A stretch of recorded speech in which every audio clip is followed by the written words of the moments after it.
Hello student, today we are going to start with the third lesson of history standard 8 entitled as effects of British rule.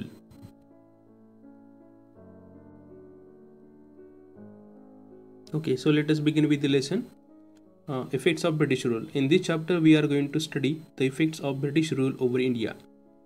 Point 1, establishment of East India Company. We know this East India Company established in India in 1680.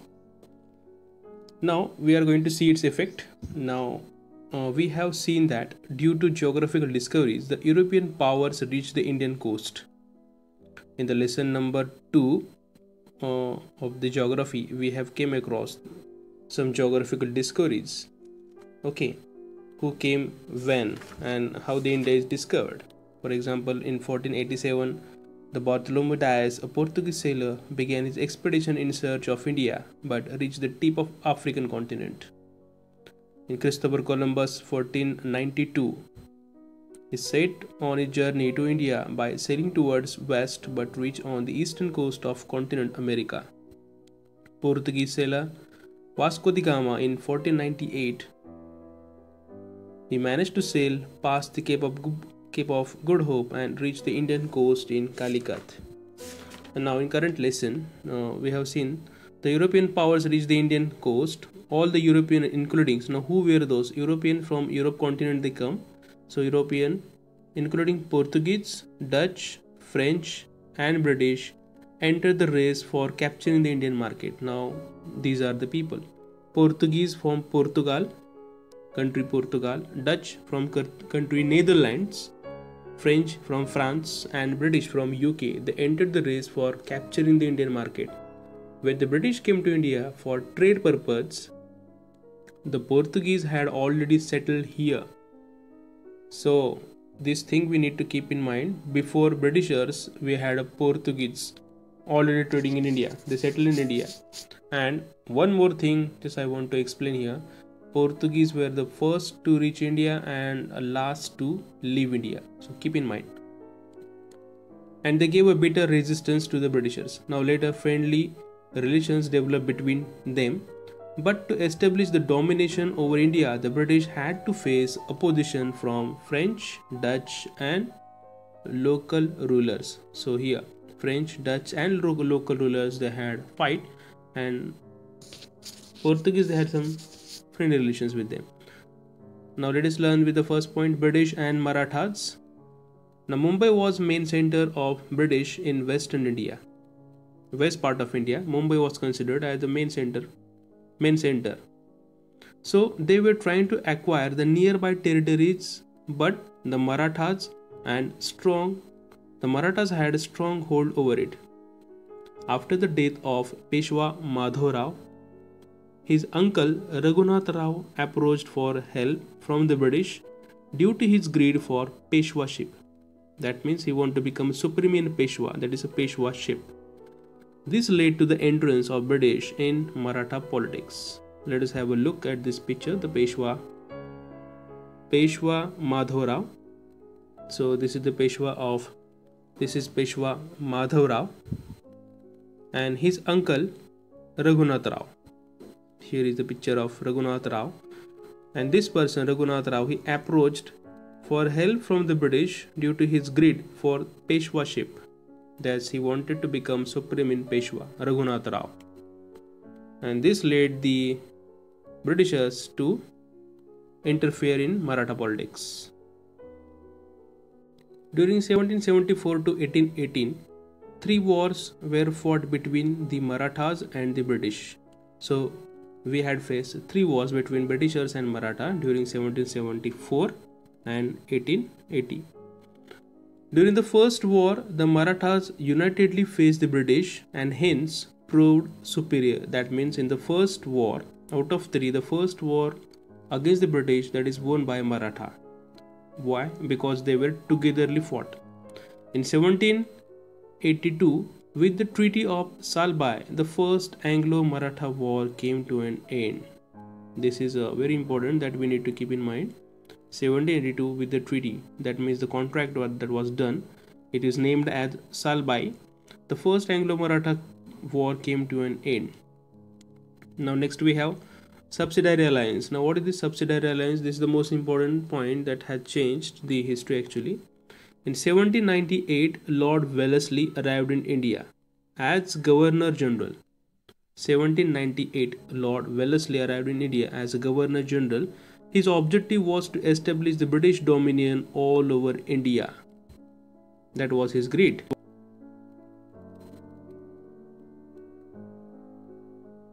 This is the pic of Lord Wellesley. He came to India by keeping the ambition of getting all over control over India.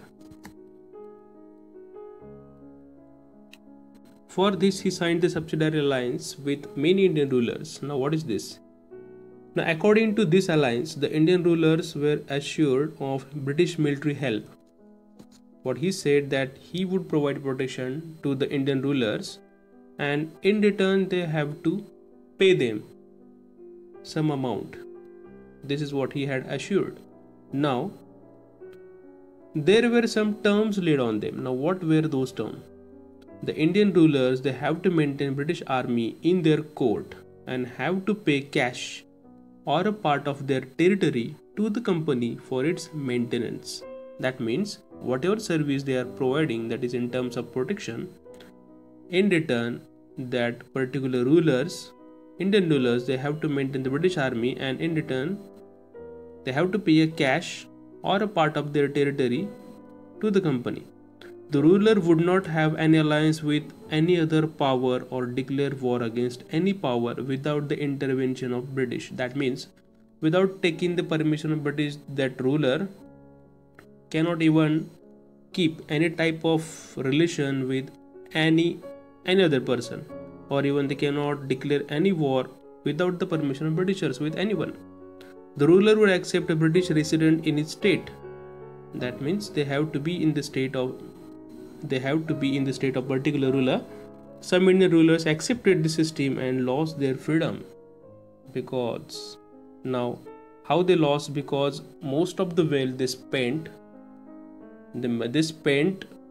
on the guise of the protection, under the names of protection to the Britishers, and Britishers literally looted them, and they even interfere in every matter of the rulers. In 1802, Bajirao II signed the subsidiary alliance treaty with the British. This is now is in 1802, Bajirao Peshwa II, he signed the subsidiary alliance treaty with the British. This alliance is well known as Treaty of Vasai. But this treaty was not acceptable to some Maratha Sardars. This led to the Second Anglo-Maratha War. So we had First Maratha Wars unitedly faced unitedly against the Britishers and won it. Okay. And it is ended in 1782, and the next Maratha War, Second Anglo-Maratha War. After the victory of British, there was increased interference of British into the Maratha state. This became intolerable, and Bajirao II waged a war against the British, and he was defeated in the battle, and in 1818 he surrendered to the British. This is the final end of Maratha power from India. And in the meantime, the capital of Mughals was under the control of Daulat Rao Shinde.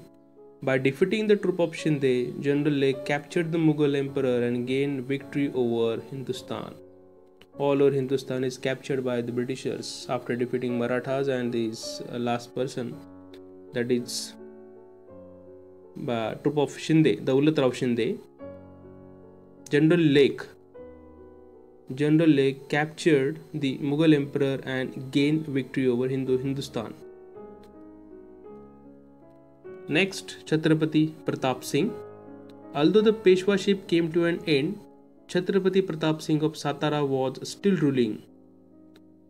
Now, Britishers signed a treaty with Chhatrapati Pratap Singh and appointed Grand Duff as an officer to assist him in the state affairs. See, what was the intention of appointing the Grand Duff as an office to assist, so that everything, whatever the business is going on in the court, that directly came to be known. It came to be in the focus of Britishers. So they should aware of everything. Therefore they appointed.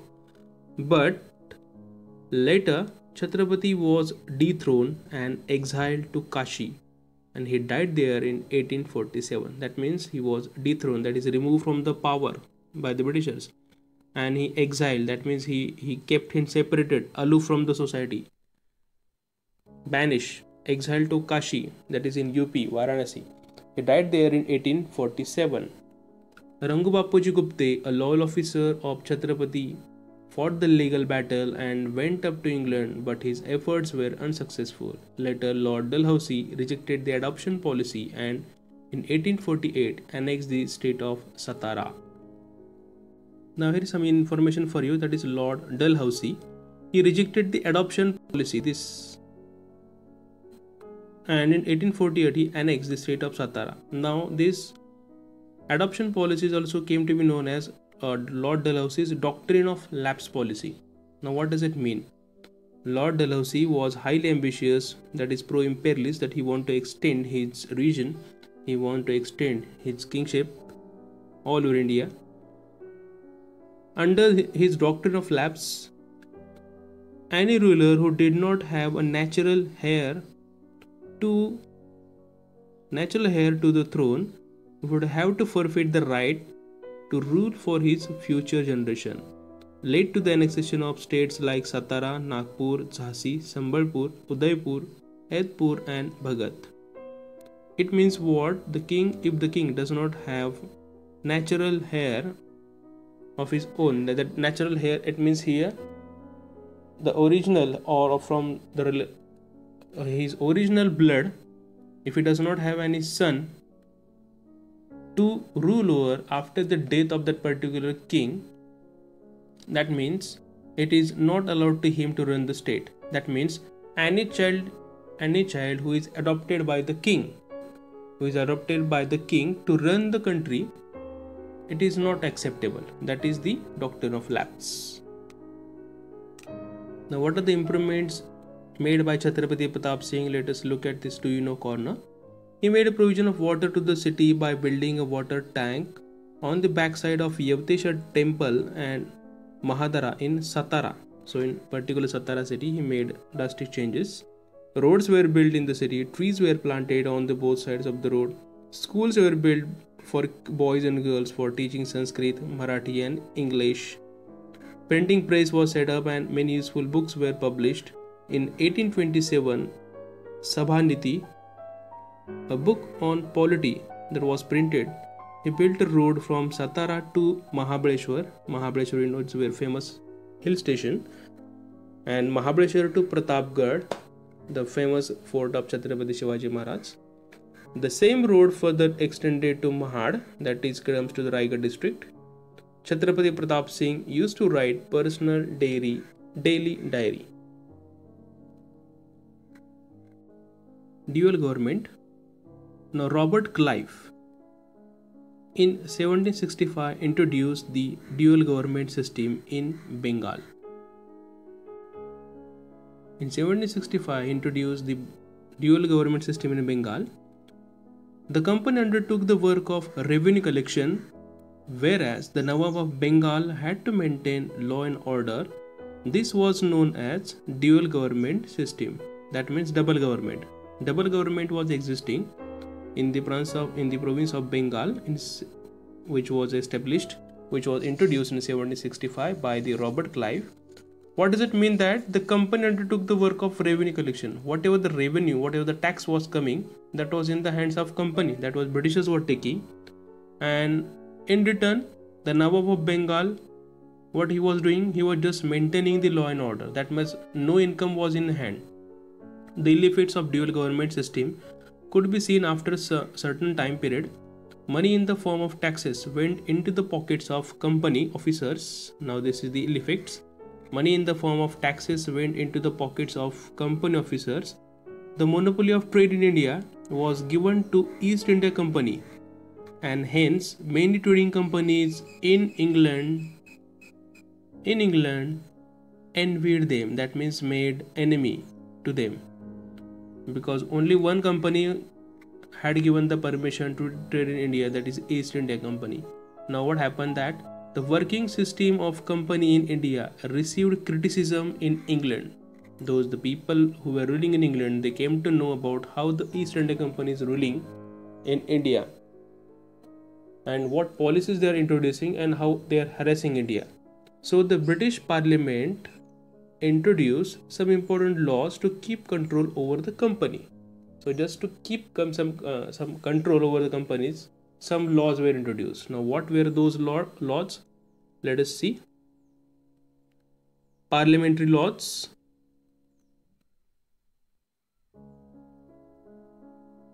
Now, according to the Regulating Act of 1773, this is the important, too much important, Regulating Act of 1773, the Bengal governor came to be known as the Governor General. First it was only the governor, now its position changed to the Governor General. According to this act, Lord Warren Hastings became the Governor General of India. So you may be asked the question, could be asked the question that under which act Lord Warren Hastings became the Governor General of India. So under this act, Regulating Act of 1773, he got the right to control the policies of Mumbai and Madras provinces. So he was looking after the policies of Mumbai and Madras provinces. A committee of four members was set up to assist him. In 1784, the Pitt's India Act was passed. This is another act, Pitt's India Act 1784. The act provided for appointment of a permanent board of control for better regulation and management of affairs of the East India Company. So when there was one board was established, it is called as a board of control over the company for better regulations and management of affairs of the company in India. In 1813, 1833, 1853, new laws were passed. 1813, 1833, 1853, new laws were passed by the Parliament to make certain changes in the working of company. In this way, there evolved an indirect control of the British government on the administration of East India Company. Now, why these acts were introduced? They were aware that this East India Companies is harassing Indians and how they are behaving and just taking more and more profits in their pocket. So just to keep some control over them, these acts were introduced. Regulating Act, Pitt's India Act, then Act of 1813, 33, 53. So these are the things. With the emergence of British rule, a new administrative system got developed in India. So they introduced some type of new administrative system, that how to run government, that is administrative system. Civil services, military, police force and judicial system became the main pillars of British administration in India. This is the most important part you need to keep in mind for the objective type purpose questions. Now civil services, military, police force and judicial system. So these things, it became the main pillars of British administration in India. So these are the four main pillars of British administration in India. Civil services. Now what is the civil services? To strengthen the British rule in India, there was a need of bureaucrats. That means those persons who are working in a government and running the offices for better type of business. Lord Cornwallis introduced bureaucracy. Who introduced? Lord Cornwallis introduced bureaucracy. Now civil services became an important part of British government. He restricted the private trade carried out by the company officers, and for this purpose he increased their salary. For the convenience of administration, he divided the British occupied territories into districts. So convenience of administration, so that it can be run very smoothly, so he made some division of the region. So he divided the British occupied territories into the district. The district collector and the district collector was the chief of district administration. Still today we are carrying this type of administration. Every district we have a collector, as those who are chosen from by cracking the UPSC exam and cracking the IAS rank. Coming to the IAS rank, they are selected as a collector of the district. Still today we are carrying this system. The district collector was the chief of the district administration. He was responsible for the collection of revenue,